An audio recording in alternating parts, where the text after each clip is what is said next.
All right, here we go. This is it in a nutshell. This is what the pattern looks like. We're not in any particular key, all right? I'm just starting up here on the low E string, so I've got enough room to show you what's happening.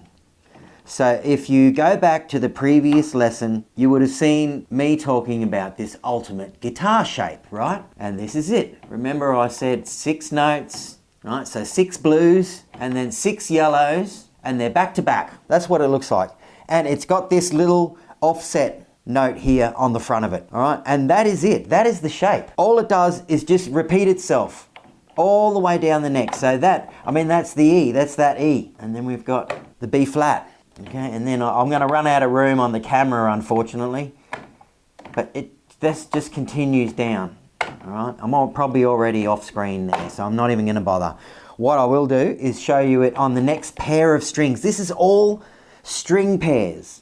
And I can tell you in my playing from personal experience that I play mostly on string pairs when I'm working up and down the neck. It just sounds better in my opinion. That's just my opinion. Hit me up in the comments if you think it's different. All right, here we go. This is an E, this is a B flat. And the pattern just continues down the fretboard. It's the same pattern repeating.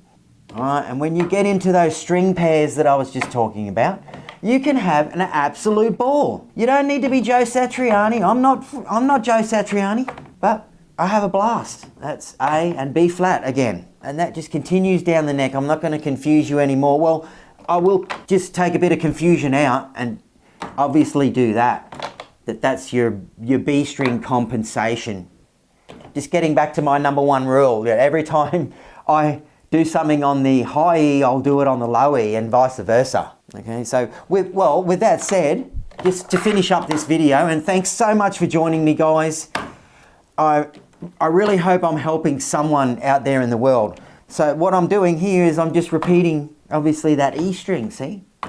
E and E. Oh, I've run out. Oh, here's one. Oh, I need a red. That's probably going to sound crappy on the camera, but you get the idea. So there you go, fun. See ya.